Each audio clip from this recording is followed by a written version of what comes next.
Street food মানেই কিন্তু মোমোর নামটা সবার আগে। আর আজকে আমি তোমাদের সাথে শেয়ার করছি একেবারে অথেন্টিক তিব্বেটিয়ান স্টাইলের স্যুপ মোমো, যেটার জন্য তোমাদের কোনো রকম স্টিমারেরও প্রয়োজন নেই, সাথে এক্সট্রা কোনো স্যুপ বা চাটনি বানানোরও ঝামেলা থাকছে না। তাহলে ভিডিওটা স্কিপ না করে শুরু থেকে শেষ পর্যন্ত দেখতে থাকো। প্রথমে একটা বড় মিক্সিং বোলের মধ্যে আমি নিয়ে নিলাম 2 কাপ পরিমাণ ময়দা। এইবার এর মধ্যে হাফ কাপ মতো ফুটন্ত গরম জল দিয়ে প্রথমে ময়দাটাকে একটু মিশিয়ে নেব।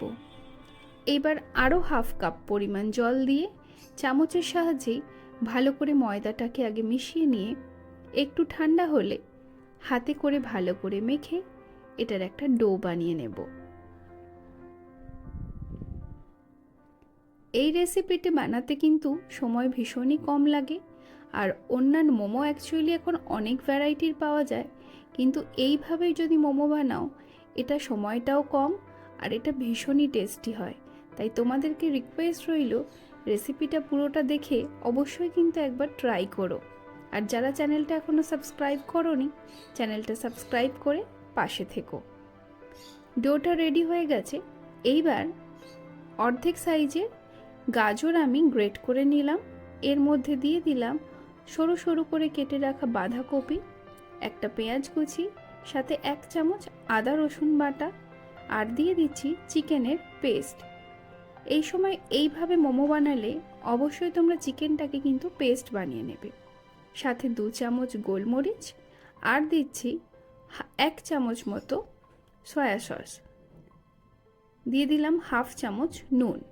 এইবার এগুলো হাতের সাহায্যে ভালো করে মাখিয়ে নিতে হবে। মাখা হয়ে গেলে এর মধ্যে ঢেলে দেব একেবারে গরম ফুটন্ত সাদা তেল। এইবার একটা চামচে করে এটা মিশিয়ে নেব, তাহলেই কিন্তু মোমোর স্টাফিং একেবারে রেডি।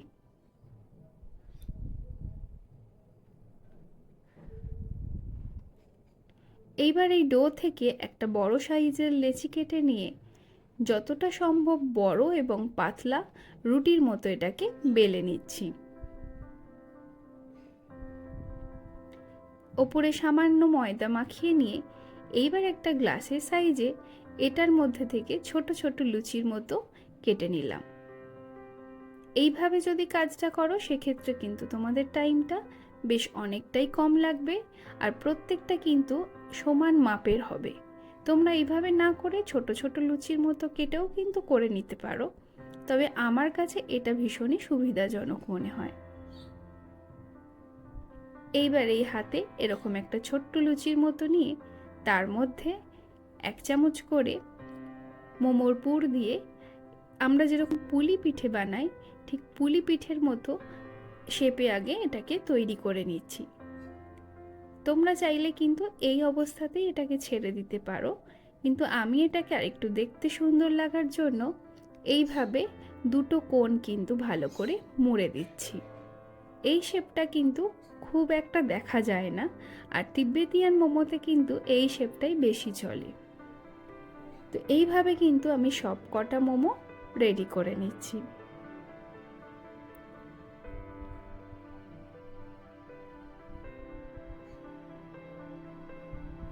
চ্যানেলের অন্যান্য ভিডিওগুলো যদি তোমরা দেখে থাকো আর সেগুলো যদি তোমাদের ভালো লেগে থাকে, তাহলে কিন্তু অবশ্যই লাইক করে কমেন্ট করে দিও, আর ভালো লাগলে চ্যানেলটা সাবস্ক্রাইব করে দিও।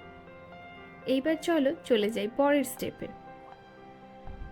এখানে সব কটা মোমো রেডি হয়ে গেছে, তো এইবার আমরা নেক্সট স্টেপে চলে যাচ্ছি। এবার একটা কড়াইতে সামান্য পরিমাণ সাদা তেল দিয়ে তার মধ্যে দিয়ে দিলাম 2 কোয়া কুচিয়ে রাখা রসুন। এইবার এর মধ্যে বাকি যে স্টাফিংটা পড়েছিল সেটা অ্যাড করে দিলাম। তেলের মধ্যে 1 থেকে 1.5 মিনিট নাড়াচাড়া করে এতে দিয়ে দিচ্ছি 2 চামচ রেড চিলি সস, আর দেব 1 চামচ টমেটো কেচাপ। এইবার এগুলোও ভালো করে মিশিয়ে নিতে হবে।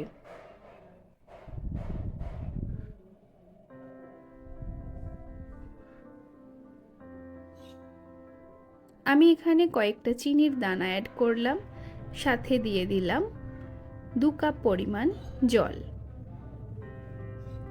এবার উপর থেকে দিয়ে দিলাম একটু সাদা তিল আর অল্প একটু স্প্রিং অনিয়ন। এইবার এটাকে হাই ফ্লেমে ভালো করে ফুটতে দেব। খুন্তি দিয়ে নাড়াচাড়া করে সব কিছু মিশিয়ে এইবার এর মধ্যে ছেড়ে দেব মোমোগুলো। তো বুঝতেই পারছো, এই মোমোটা বানানোর জন্য কিন্তু আলাদা করে স্টিম করার কোনো প্রয়োজন নেই। এই ফুটন্ত জলেই কিন্তু মোমোটা ভীষণ ভালোভাবে রেডি হয়ে যাবে।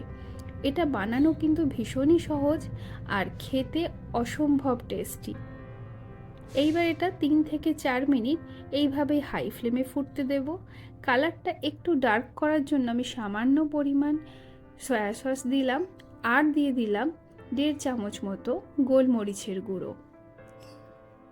এইবার গ্রেভিটাকে একটু ঠিক করার জন্য এর মধ্যে সামান্য পরিমাণ জলের মধ্যে গুলে রাখা কর্নফ্লাওয়ার ঢেলে দিচ্ছি, তাহলে কিন্তু স্যুপের কনসিস্টেন্সিটা ভীষণ সুন্দর হয়ে যায়।